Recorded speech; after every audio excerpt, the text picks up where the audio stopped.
Govind sir, आपने दोनों मेहमानों की बात सुनी है, जो पूरी परिस्थिति बन रही है, बताइए कि असल में आप क्या देख रहे हैं। मनोज जी ने सीधे आरोप लगाया स्वामी जी पर कि वो बीजेपी को सपोर्ट कर रहे हैं और जातिगत जनगणना है। क्या वाकई ये उस वर्ग के भलाई के लिए है या राजनीतिक भलाई के लिए? गोविंद सर, देखिए, आरोप जो लगाया गया है यहाँ पर बहस के दौरान, वो आरोप कितना सच है इस बारे में मैं कोई दावा नहीं कर सकता।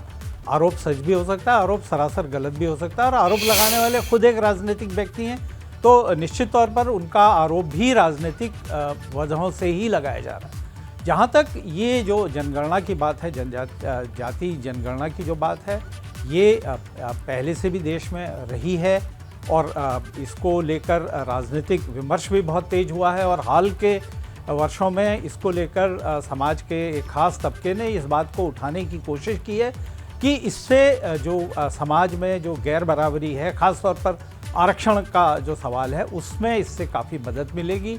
अगर इस तरह की जनगणना होती है तो जिसकी जितनी हिस्सेदारी उसकी उतनी भागीदारी जैसी कल्पना कहीं साकार हो सकती है। तो तार्किक तौर पर इसमें मुझे नहीं लगता कि किसी तरह का, लेकिन सर क्या ये कल्पना संवैधानिक जिस सोच के साथ संविधान बनाया गया था, क्या उस संविधान के मुताबिक कल्पना है कि जिसकी जितनी हिस्सेदारी उतनी भागीदारी? संविधान तो सबके लिए था ना। संविधान ने तो कहीं ये नहीं कहा था कि हम जाति गिन लेंगे और उसके बाद देश की व्यवस्था को चला देंगे।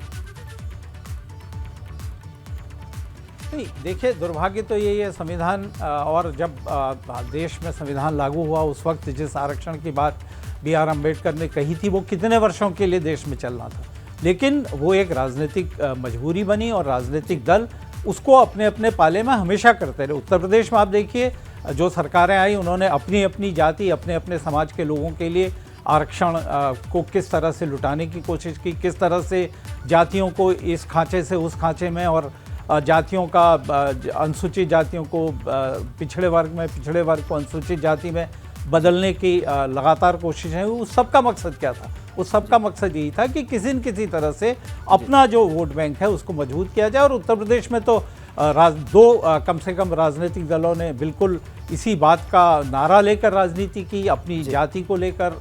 बिल्कुल। और सर, इस चर्चा में हमारे साथ पूर्ण प्रकाश जी भी जुड़ गए, भाजपा विधायक हैं।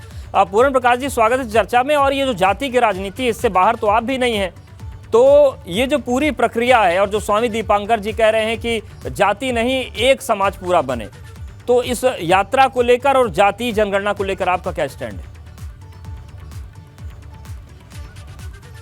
सभी को राधे राधे।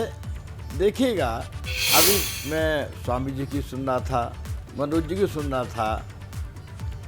मैं आपसे एक अपनी जो बात आई है वो जरूर कहना चाहूँगा।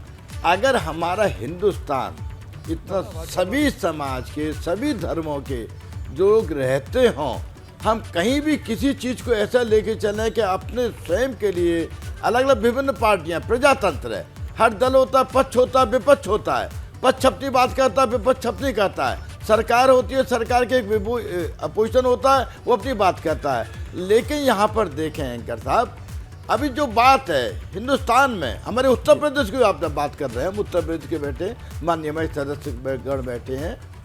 अब कहीं पर भी हमारी सोच ऐसी होनी चाहिए जो सर्वजन हिताय सर्वजन सुखाय होती है।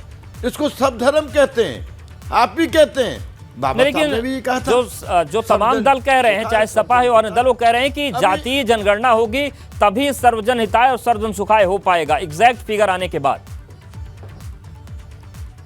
देखिएगा, जो आपके लोग जो कह रहे हैं वो उनकी अपनी ओपिनियन हो सकती है, लेकिन एक आम जन भावना, आम जन भावना की क्या सोच है, वो संदेश जो जाता है वो एक पार्टी का नहीं आता, एक दल का नहीं जाता है, एक सत्ता का नहीं जाता है, वो जाता है, वो सब समाज में जाता है। अगर सब समाज में अगर देखा जाए, इससे पूर्ववर्ती बहुत सरकारें नहीं थी, ये आज ही को मुद्दा ठीक है। आम जन भावना क्या कहती है, ये स्वामी दीपांकर जी से भी जानेंगे, मनोज जी से भी जानेंगे, क्योंकि मनोज जी भी समाज के बीच रहते हैं, दीपांकर जी लगातार जा रहे हैं।